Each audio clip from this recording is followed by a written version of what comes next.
So let us begin with a prayer.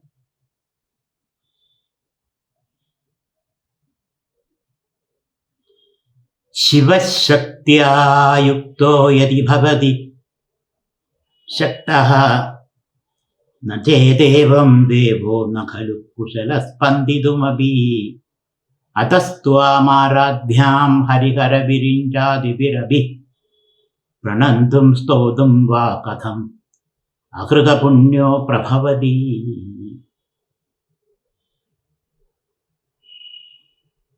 When the male and the female energy is together,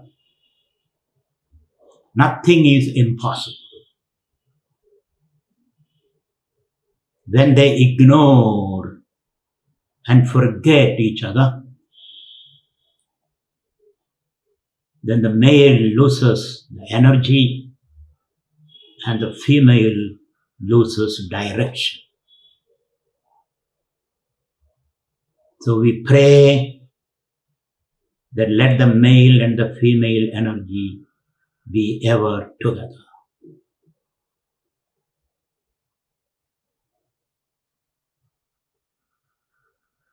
Shiva-shaktya yukto yadi bhavati shaktaha prabhavidum chedevam devo na khalu kusalaspandidumabhi atastvaamaradhyam harihara virinjadibirabi pranantum stodum va katham akrita punyo prabhavati.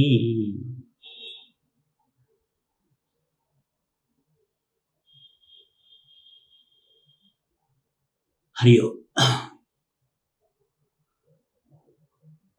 So today we are talking about the ethical basis of karma. So we have to understand what are the aspects of ethics so that we have a better choice. How do we understand ethics? Because essentially we are ethical beings, unlike an animal or a tree. They don't have ethics because we have the freedom to choose. If you don't exercise that freedom, that's a mistake. That reduces your humanity, depletes your humanity. So we have to use that freedom, preserve that freedom. So what are the ethical choices we have? How can we expand our ethical choice? So these are the things we are going to discuss today.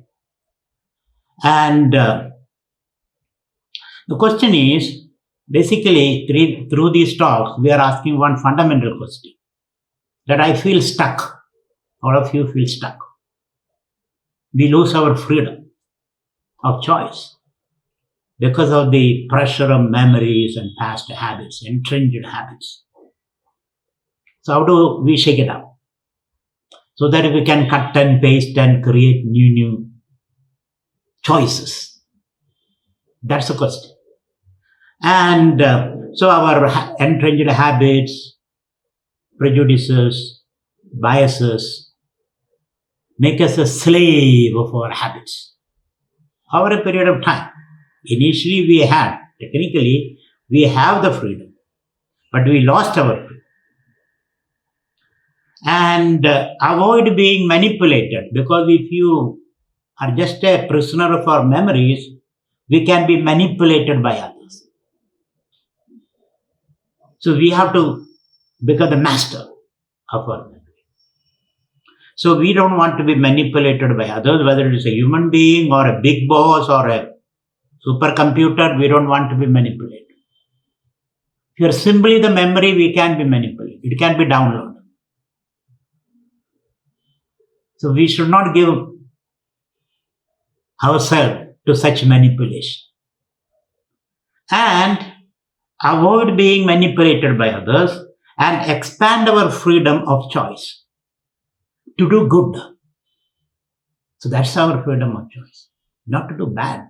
Of course, we have the freedom, but we should do good. And reclaim our agency. That also is important. For a period of time, we lose our agency because we come under the pressure of memories and so-called knowledge. That is what they say, the more you are trained, the less you are free. It's better not to be trained so that you have some freedom. But without that training, you cannot act also. So we are in a real dilemma there. So we need the training. At the same time, we have to keep our agency so that we can learn and unlearn all those things we have seen last time. So this is our challenge. Because without some memory and knowledge and training, we cannot act. But this knowledge and training and memory should not affect our agency. That's the challenge we are addressing here. So, how do we keep our agency intact? So, ontic question, 11 ontic questions we asked. Because basically, it's all ontology, our idea of the truth, idea of the reality. And there are different ideas. And all those ideas we have to lend our ears so that we can understand all this. Otherwise, we will get stuck with one idea of truth. There are many ideas, as the Veda says. Egam sat vipraha bahudha vadanti. People have different take on the truth. So we being human beings living in the 21st century, we want to bring all those snapshots of truth and make a collage so that we have better choice. So the ontic questions, 11 of them. Then how do we create knowledge or wisdom? How do you collect data? One way of collecting data is sense perception, pratyasha, inference, anuman. And there are various finer aspects of pratyasha and inference like upamana, arthabhati, all those things are there, but that's not important. What's important is pratyasham and anuman. And there is also, they are called sakshi pratyasha. Sakshi pratyasham are inner experience. Our inner experience is not available for sense perception unless you take mind as a sense object. Even mind modifies can be available for the sakshi, the witness, inner witness. The inner witness understand various modifications of the mind, vrittis, as they say. That also is very valuable data. That data influences your understanding. So we can get data from our own inner mental fluctuations. We also can get data from outside through the perception, sense perception, inference. Then we added two more sources of knowledge. One is the authentic text, Shastra. Most of our knowledge is from the text. Your physics, biology, history, all those anthropology, all that's from the text. If there are no texts, we will be ignorant. The collective information which has been handed down from generation to generation. So Shastras are a very important source of knowledge. And that influences our actions, isn't it? Those who forget their history, they will be condemned to repeat the history, they say. Those who ignore history, they will be condemned to repeat it. So we have to know the text. And then we added one more, Yogic Practice, direct insight. Without any condition, direct insight. And we have that experience. So these are the four main sources of knowing. Pratyasham, there can be Sakshi Pratyasham or Indriya Pratyasham. Indriya Pratyasham means sense organ, Sakshi Pratyasham and the witnessing, inner theater. And also inference, and then text, authentic text. These texts are peer-reviewed and tried and tested over a period of time. Those texts are very, very important. And then finally, Yogic Pratyasham. People who have been trained and undergone various disciplines and then that insight. Maybe there may be far and few, but they are our inheritance, they are our heritage. The Einsteins and the Newtons and the Yajnavalkyas and the Shankaras, all those people, they have insight into realms which is not available for ordinary people. And we cannot ignore their contribution. Because I don't see that, so I don't accept it. No.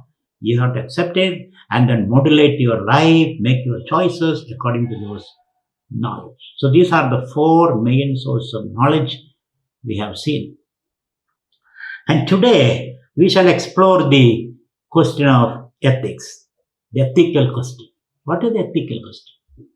The ethical question is that what is good for me, my family, my neighbor?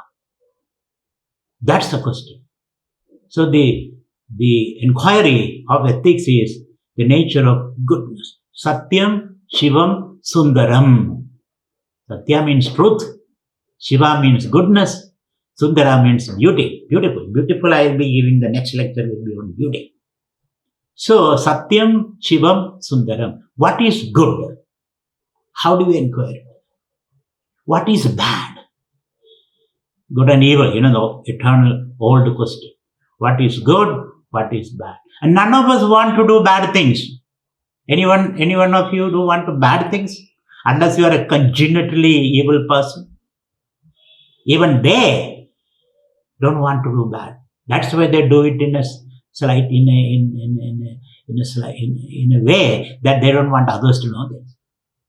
Isn't it? So nobody want to do bad. Everybody want to do good. So we should know what is the nature of goodness, and that is what ethics is all about. So that I can avoid doing bad things and do good things, for which I have to train myself. Big goodness is a matter of training, not simply reading. As Aristotle said, there is an intellectual goodness and a moral goodness. Intellectual goodness means you can write a book, what is right and wrong, but that need not make you a good person. That only gives you a power to analyze and critique others. So goodness is a matter of practice. Of course, you should know what is goodness. Then it's a matter of practice. Goodness has to seep into your system, bones and muscles and brain structure. Then alone you can be a good person. So our question here is, what is goodness? And how do I imbibe that goodness? So, that question, in Sanskrit we call it punya and papa. Punya karma and papa karma. And then create a story. Those who do good karma, punya karma, they go to heaven.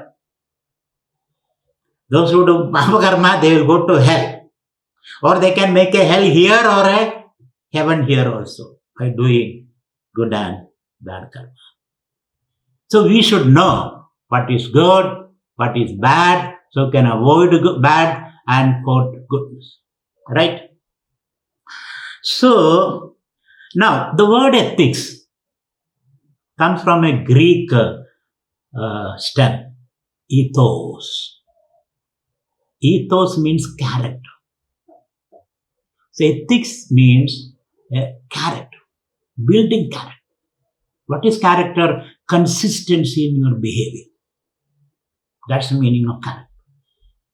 Consistency in what you say and what you do, and owning up responsibility for your action. That's the meaning of ethics. That I have to train myself, and there should be consistency in what I say and what I do. And also what I said yesterday, what I'm saying today, and what I shall say tomorrow, there should be consistency. So you should be a person made up of one single rock. Let me say that. That's the meaning of ethics. Character building. So morality, now another word, similar word, synonymous word, morality. Morality comes from a Latin stem, moralis, meaning custom. Custom means tradition. Tradition means what is handed over to me from my parents, grandparents, and great-grandparents. Because we are talking about life. Life is a whole complex, nested phenomena. So it requires experience. So something has been handed down to me, that's called custom.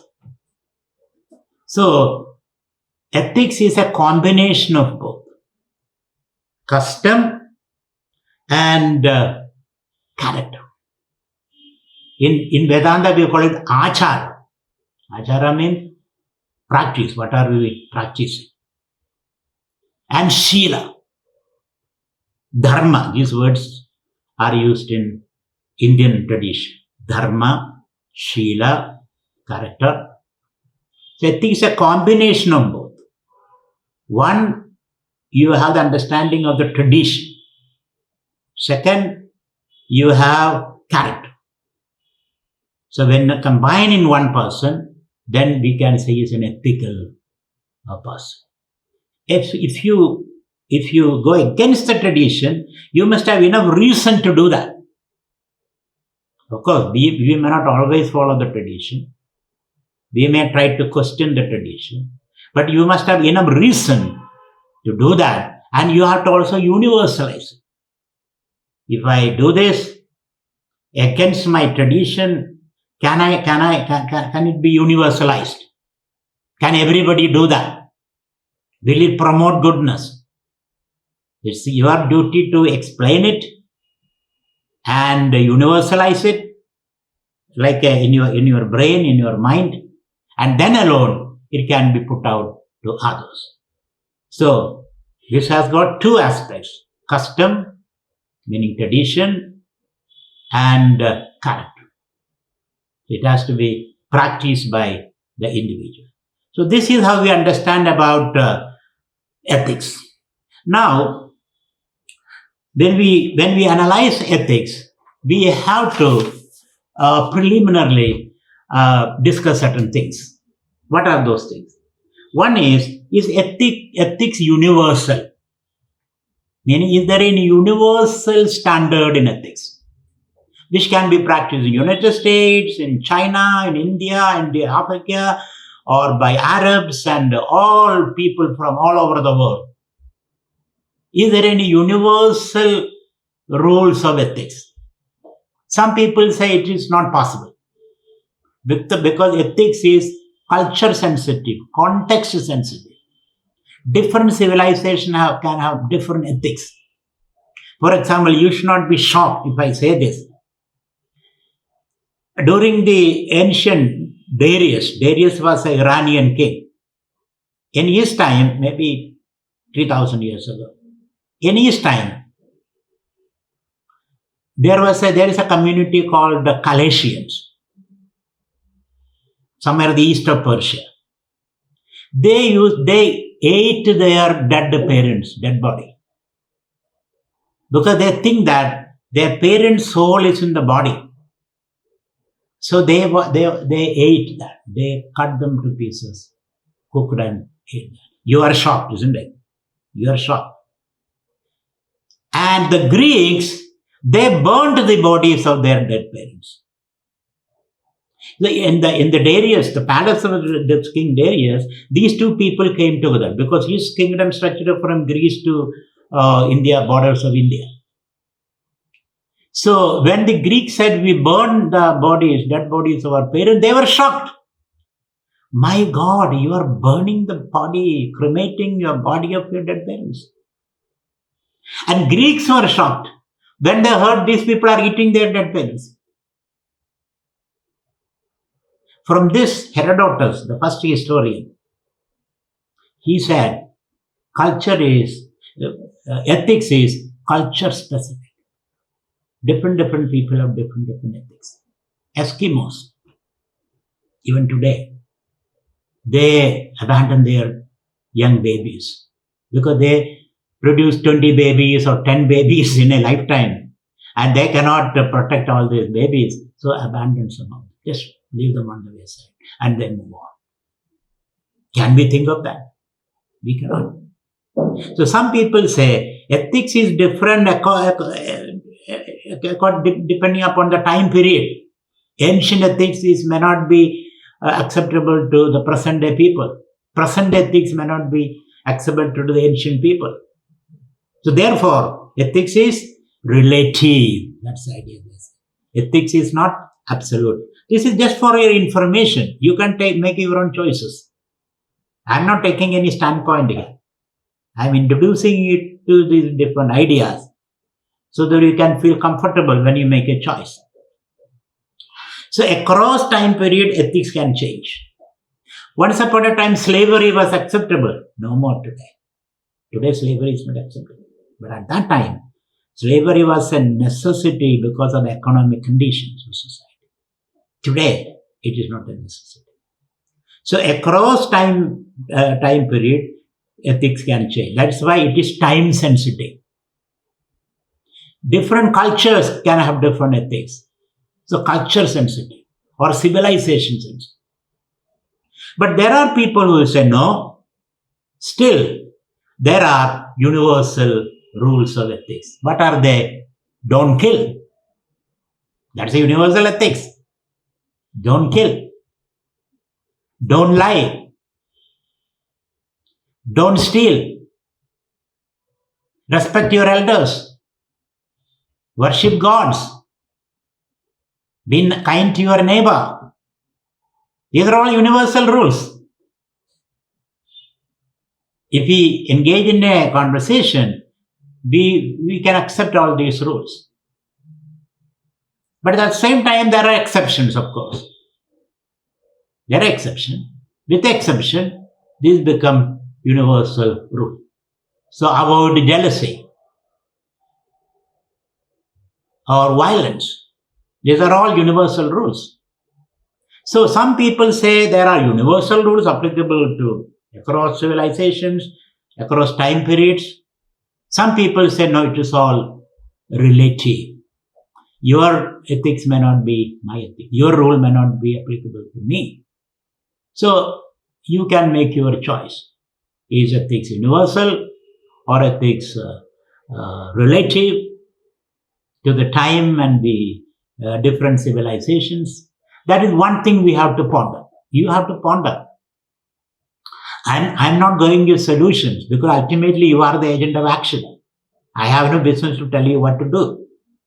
I can only put the various layers in front of you and you can pick and choose. I'm taking you to the mall of ethics, let us say. Different things are shown to you and I don't want to violate your intelligence.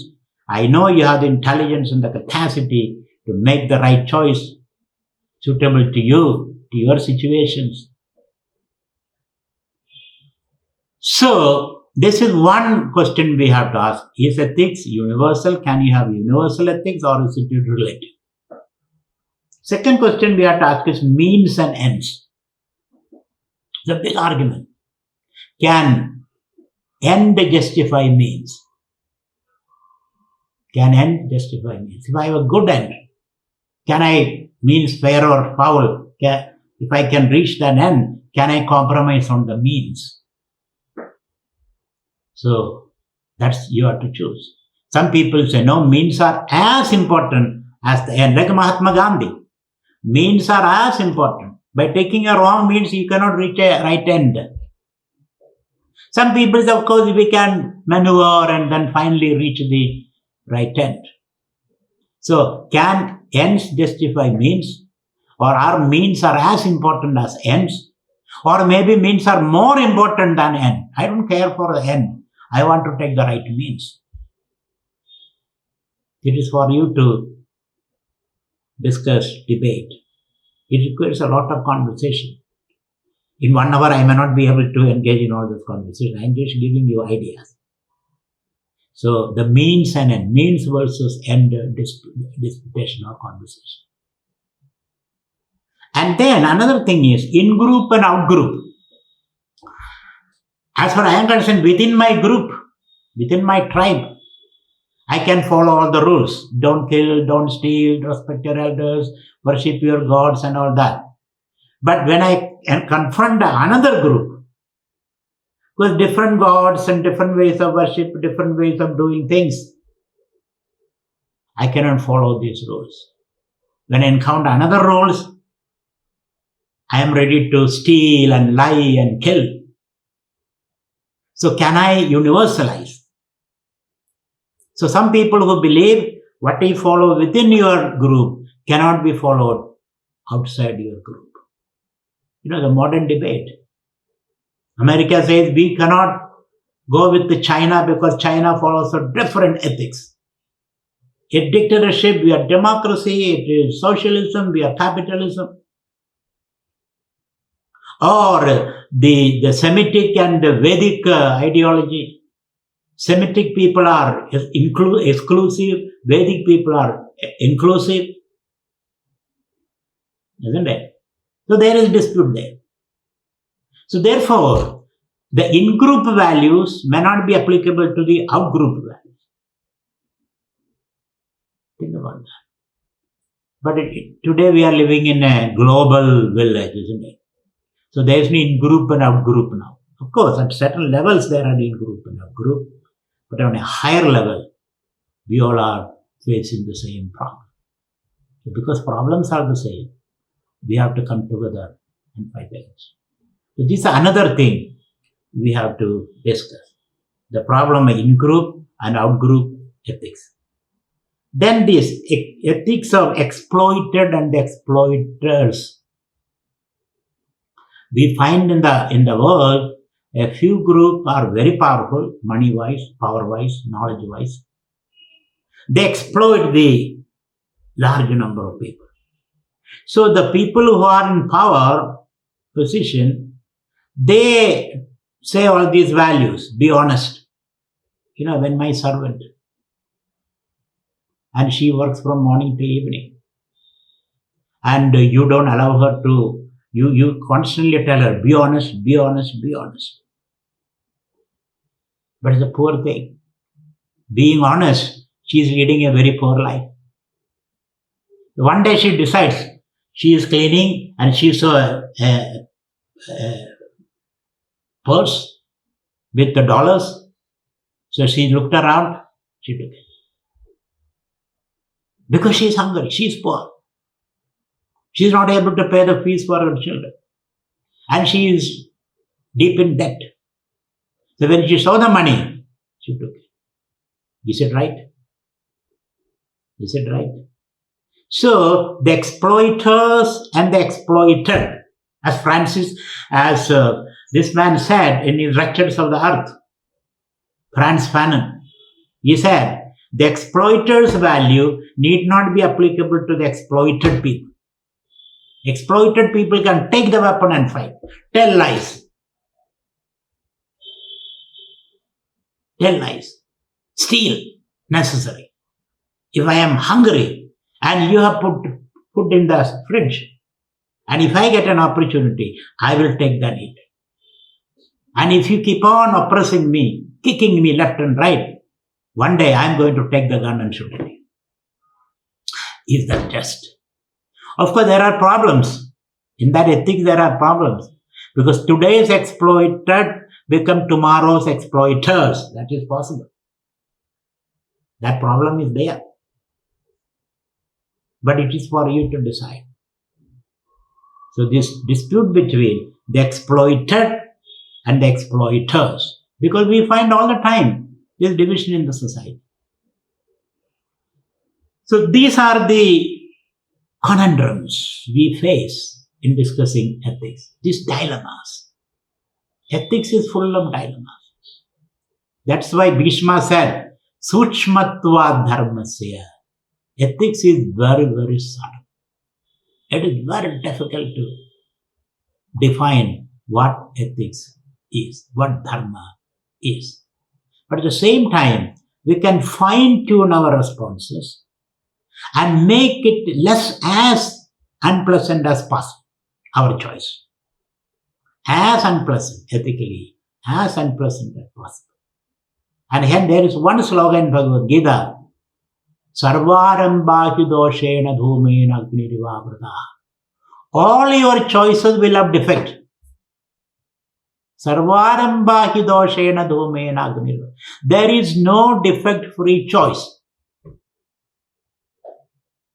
So understand that. So therefore, don't wait for a perfect choice. Then we'll do nothing. We end up doing nothing. So it is not a perfect choice, make a choice and learn from the mistake and improve. Bit by bit, you can improve. Like Japanese kaison, bit by bit, you can improve. That's all what you can do. All our choices, like fire, there's no fire without smoke. Similarly, no action which is ethically perfect. So you can relax now. You need not be 100% correct. If you get a 90% mark, 80% or 51% mark, you are passed. You cannot have 100% mark. It's not possible. Ethics is not mathematics. It's not numbers. Ethics is literature. Ethics is poetry, not prose. In prose, it can be a little more precise, but not in poetry. Poetry lends itself to different interpretation. So to ethics. That's why Obama said, electioneering is poetry, but governing is prose. Obama, in a famous statement, electioneering, because he can give these wonderful speeches. But when it comes to governing, then the difficulty starts. How do you reconcile different interests and take a policy decision? It's difficult. To satisfy all stakeholders, it's difficult. You have to take a decision and bear the brunt of your own decisions. So these are the conundrums we face as ethics is concerned. What are the conundrums? Is ethics universal or ethics relative? Is means and ends? In-group and out-group ethics? And ethics of the exploiter and exploited. These are the dilemmas we are facing. Now let us look into some theories of ethics. Some theories of ethics.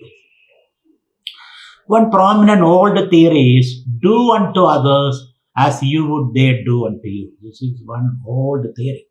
It's called the golden theory, golden rule of ethics. Christ and all other people have talked about that. In Vedanta also, Atma Vammena Sarvatra, Samam Pashyadi Arjuna, Sukham Vas Asudam Dukham. So there is a slogan in the Bhagavad Gita that you take yourself as a standard. You take yourself as a standard. What you like, you give that to the other person. Or what do you expect the other person do to you, do the same thing to the other person. For example, you want the other person to be honest with you. Isn't it? You want your wife to be honest with you. Your children to be honest with you. Your partner to be honest with you. Therefore, do the same thing to the other person. Extend the same courtesy to the other. That is one rule. Do unto others as you would they do unto you. But the problem there is, for example, you like a bitter goat, let us say. You like bitter. So you want the other person to give you bitter goats, isn't it? But then you want to do the same to the other person. He doesn't like it. So therefore, what you want from the other person, you cannot extend the same courtesy to him. It will be very difficult. He will be unhappy. So, and there is a argument against this theory. For example, you are a masochist. Masochist means who like to be tortured. Then you get a kind of vicarious pleasure in it. So you want the other person to torture you, especially in personal relationship. But the other person is a sadist. Then it's okay. He want to torture you and you want to be tortured, that is fine. But the other person is not a sadist. He doesn't want to be tortured. So this theory that whatever I like from the other, I will give the same to the other will not work all the time. So this theory has got a flaw. Do unto others as you would they do unto you. So think about that and apply that theory in an intelligent way. That is called the theory of the golden rule theory. Christ, early Christian priests, and all those people talked about this. Do unto others what you would they do unto you. What you would they like to do unto you. That kind of theory. And the second theory, I'm just running through very fast, running through all those theories. The second theory is the golden mean theory. The golden mean means don't go to extremes. Don't go to extremes. Always be in the middle. Like Bhagavad Gita. Yukta ahara viharasya, yukta jashtasya karmasu, yukta sapna bodhasya, yogo bhavati dukhaha. Don't eat too much. Don't eat too little. Don't talk too much. Don't talk too little. Don't sleep too much. Don't sleep too little. Like that. Always be on the middle. Be a fence sitter, as they say. Neither you are there nor here. You are in the middle. The intermediate person. Not excess, not deficient. Intermediate person. Be in the golden, that's called the golden middle. So, or called the golden mean, be in the middle. This is a theory propounded by Aristotle, long back, Aristotle. For example, he talks about courage. Courage does not mean you rush into all kind of dangerous situations. That is rashness. Courage does also means you have to face the challenges very boldly. But you should know when to face, when to be quiet, when to run away. Like Krishna Ranchod, he ran away from a battle. And he came back later. So, follow the golden mean, the middle path. As it is said by Aristotle, follow the middle path. The golden rule, the golden mean, Aristotle, and some of you may like that golden mean. Some of you like to go a little extreme. Some of you like to be quiet and wait and watch and allow things to organize by itself. That also is okay. So you have a range of options as a result of that. Depending upon your prakriti, we have seen. The prakriti is a very important aspect. So, another theory is the deontological theory of Kant. Deontological means ethics based on principles, axioms. What are the principles that you want to practice? For example, honesty. Like Lord Rama. He wanted to keep his father's word. And he was ready to undergo any kind of trouble, difficulties, to keep his word or his father's word. That was his principle. To take a principle, this eternal principle, honesty, courage, transparency. So take a principle and live your life according to that principle, regardless of the consequences. You may be thrown into the forest, your wife can be abducted, like Rama. Regardless of the consequences, you follow a principle. This is the story of whole Ramayana, the stories. Or Jesus Christ, he followed a principle and he was put on the cross. Or Socrates, he followed a principle, but he had to take the poison. The principled life. Of course, you will face criticism. Even Lakshmana criticized Rama. What is the use of this principle? Your wife is taken away. You spent 14 years in the forest. And when you are old, you became the king. What is the use of this principle? Lakshmana tells Rama. There's no point in following such a principle. Life is short. And we all are dead at the end. Therefore, as long as you live properly and happily. Don't follow this principle. You can tweak the principle if necessary. That is Lakshmana's advice. Similarly, look at Gandhi. Gandhi was another example of this principled life. Ahimsa was his principle. What happened? What was the end result? He could not achieve his end. Gandhi wanted unity of India, amity between Hindus and Muslims, and self-sufficient villages, and India of self-sufficient villages. None of his principles, none of his ideals were fulfilled. Of course, we worship him. We put statues of Gandhi. But none of his principles are practical. Therefore, the Kantian idea of deontological ethics, meaning you take a principle and that principle should be universally applicable according to Kant. For example, if you be honest, honesty is a principle. If you lie, then what happens? Everybody will lie. Universalize that principle. I lie, you lie, everybody lies. Then there will be no trustworthiness in the community. There is no good that comes out of that. So any principle you take and see whether it can be applicable universally. If it cannot be applicable universally, then it's not a principle. That's what we call an axiom.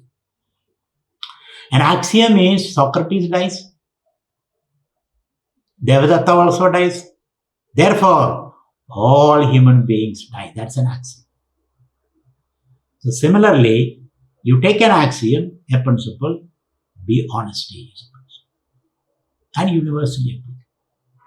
So this is Kant's principle or idea of ethics, deontological ethics, which Rama practiced, which Mahatma Gandhi practiced. They don't care about the consequences. Hold on to the principle, come what may. It gives you certain inner strength, of course. It gives you certain inner strength. It makes you an ideal person, but you suffer and suffer as a result of that. Of course, you can say my soul is not affected. Only the body is affected. I am ready to give up body. I am ready to give up my name, my fame, my friends, and my... Gandhi even ignored his children. His elder son wanted to go to study in England. Gandhi said no. As long as the last and the least in India can go to England, I will not let my son go to England. That's what he said. Principle. It's an exciting life, but it has got its problems also. Do you have the steel in your soul to do that? Is the question. If you don't have it, you better think twice. So this is one idea of ethics. You take up a principle and live it throughout your life.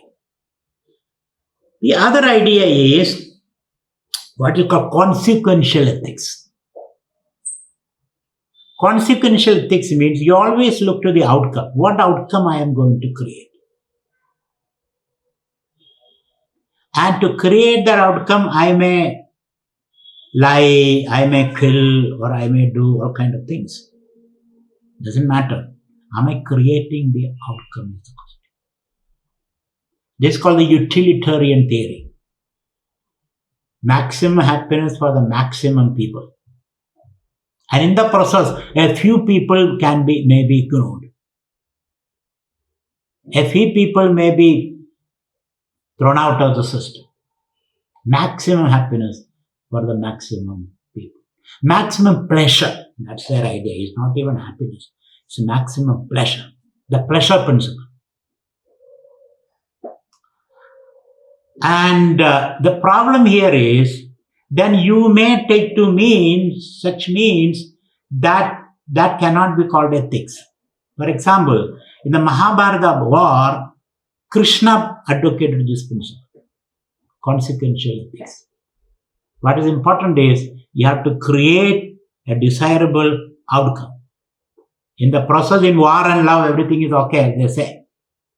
In the process, you may compromise with some of your ethical principles, but ultimately, you create an ethical outcome ultimately. But in the process, you may make compromises. Like the Mahabharata, Krishna asked Dharmaputra to tell a lie. Shuttama hataha kuncharaha, a lie. Or Krishna wanted Arjuna to kill Drona when he was not holding the weapon, which was not allowed. But he says, unless you do that, you will be creating an undesirable outcome. These small mistakes, if it creates a desirable outcome, isn't it? To keep a relationship, you can tell a white lie. To keep a relationship, you may tell a white lie. But then it becomes your habit, you keep on telling lies, then the whole relationship will go kaput. Isn't it? So, small lies are okay. But it should not become a habit. And therefore, this is called consequential ethics. And some of you may follow that principle, consequential. Some of you follow the earlier principle, deontological ethics. Take a principle, stick with it, and face the consequences, whatever it is. There's no guarantee. There's no guarantee you'll have a enjoyable life. There's no guarantee. But it gives you certain inner strength. Other ethics is called virtue ethics. Virtue ethics means you don't care about the consequences or means and all that. What do you feel inside? What do you feel inside? You discuss, look into yourself. As someone said, follow your bliss. Follow your bliss. And then thus you can create certain individuality, certain personality, the virtue ethics. The virtues are basically honesty, courage, compassion. So what you do is, you try to follow a virtuous person who show these characteristics. That is called virtue ethics. Mahajano yena gadasapanta.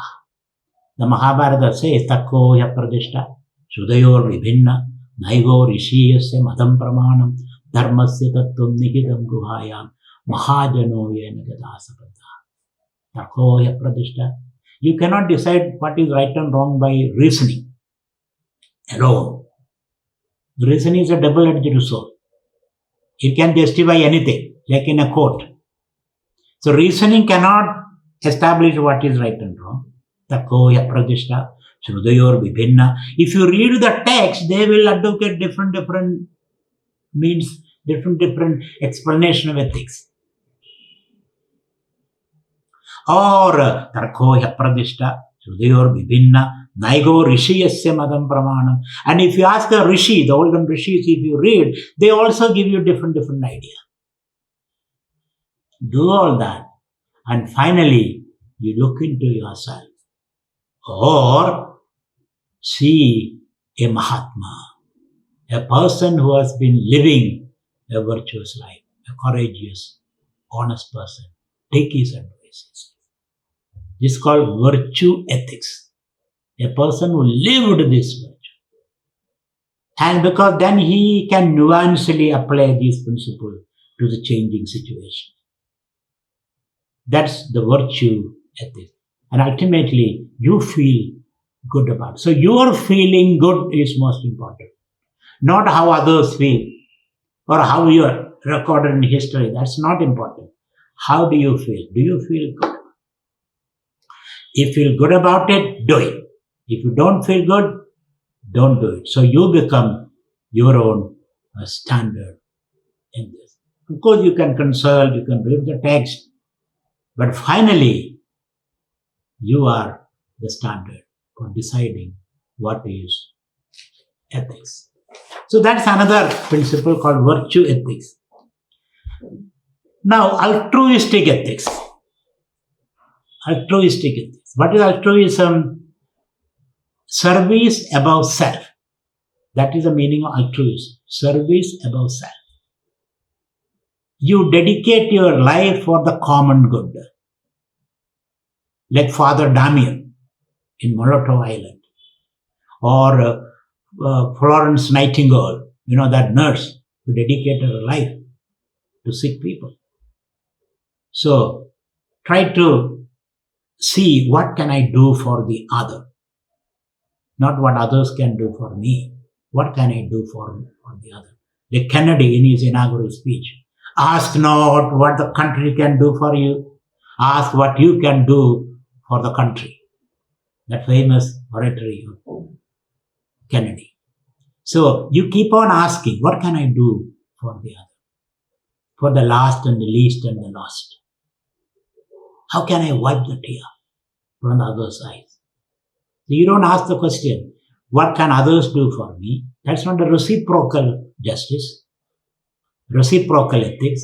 It is a compassionate ethics. Constantly ask, what can I do for you? And it can give you wonderful answers. That's called altruistic ethics. But the problem is, it is very difficult to know what the other needs unless you ask that person what the other needs. Every theory has got its own problems. But this is a good guide for you. What can I do for the other? And you dedicate your life. In the process, you also survive. Not that you will not survive, but you have to undergo maybe a lot of difficulties. So ask this question. What can I do for the other? So in Sanskritam we call it Loka Sangraha, the well-being of the other. Bahujana Hidaya, Bahujana Sukhaya.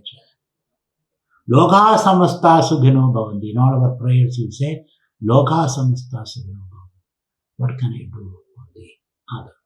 This is called altruistic ethics. Then another ethics is self-interest.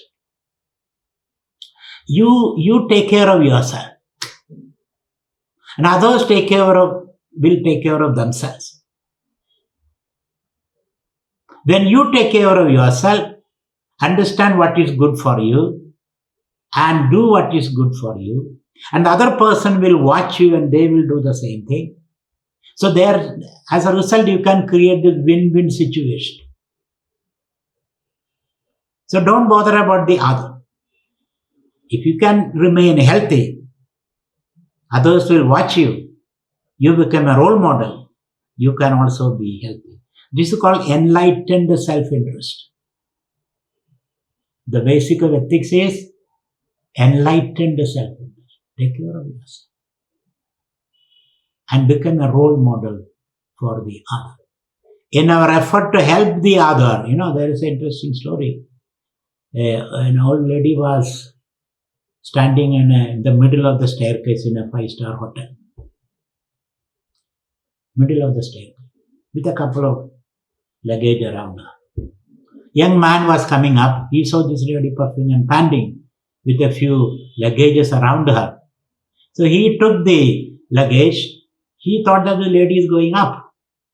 He took the luggage and the lady protested. Don't go up, don't go up. No. He said, this lady is being very polite. So he took the luggage and went up. And then he came down to take the rest of the luggage. The lady gave him a slap. Why? With much difficulty, I brought it down and you took it up. So you don't know what is good for that person. It's very difficult to know what is good for the person. So let the person decide, that individual concerned decide. You don't know what is good for the other. Everybody has to understand what is good for themselves. Therefore, he says, the best ethics is take care of yourself. Is not interesting? So that others will watch you. They'll take care of themselves. Let everybody have their own space. Let everybody grow in their own way. I don't have to impose myself on the other. So that others won't impose on me. That is called taking care of one's own interest. Self-interest is the best ethics. Other way is looking at ethics is Ishwararpana, that do your actions, do your work as an offering to God. As an offering to God.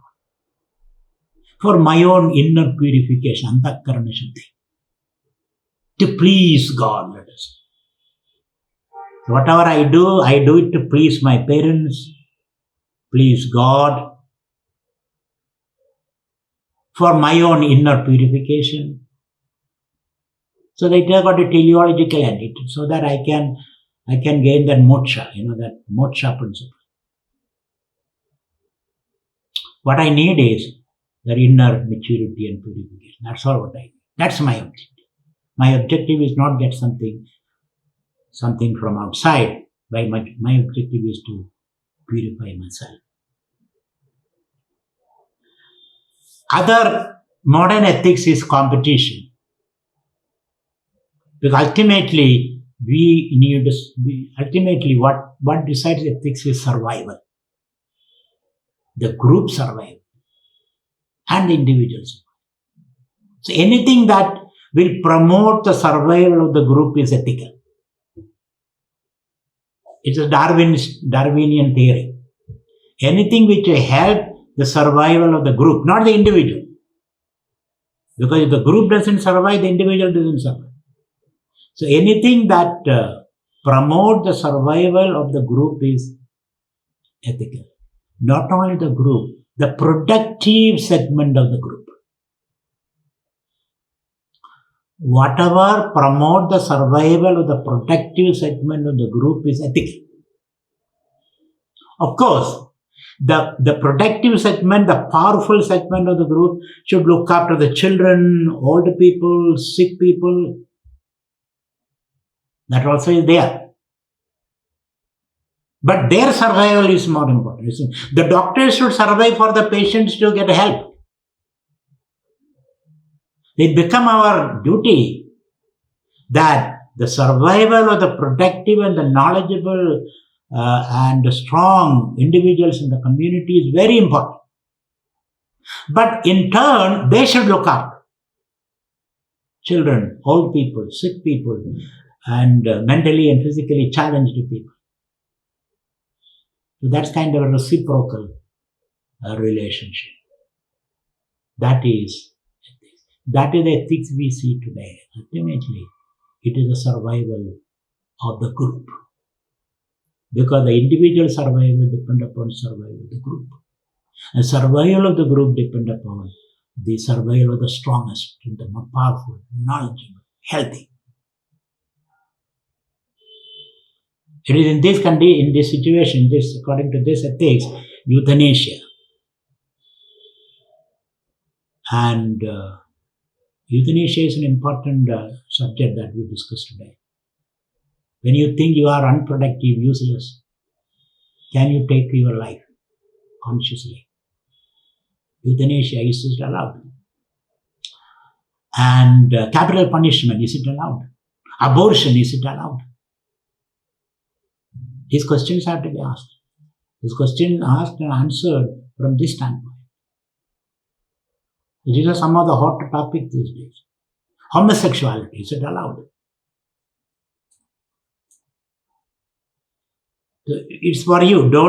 I don't tell you what is my choice. You have to make your own choice. I have my own choices with all its defects. See, is the main question which is being discussed. Euthanasia, homosexuality, and the other things we have discussed. So, is it allowed? What's your take of that? What is your ethics in this? And presently what we find is that survival of the group is the most important thing. Otherwise, I think so friends, I have given you many ideas about ethics. It is for you, within you are the crucible of your mind. Expose yourself to these ideas. I'll make up your mind and make your choice. That will be the best for you. And that's your responsibility. Nobody can. So, nihidam guhayam, it is within yourself. You have to decide what is it. And of course, you must discuss with the eminent people, you must read the text, you must understand your own prakriti. And then finally, we have to arrive at a decision, a tailor-made for your personality.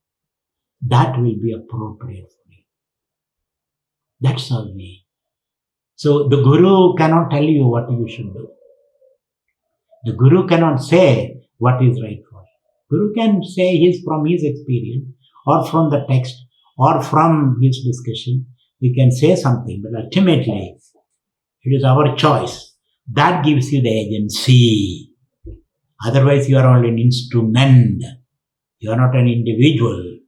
You become an individual, free agent when you make your choice and then own up and then be responsible and face the music. That is what freedom is all about.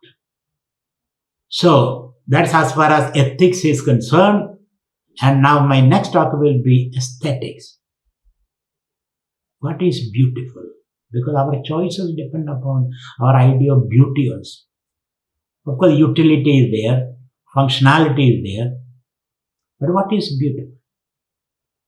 Something which is functional and useful, but it is beautiful, you will choose that, isn't it?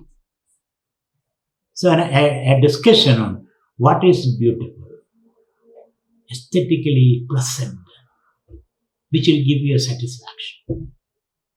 The next talk will be on the aesthetics of things. How do we look at it? And how do we understand what is beauty?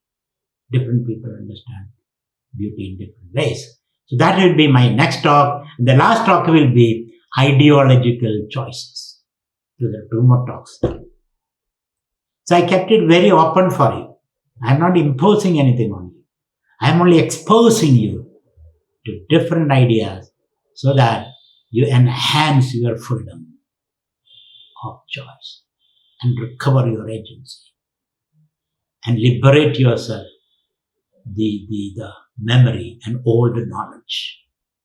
That's the spirit of these talks. Thank you very much. Hari Om. See you next time.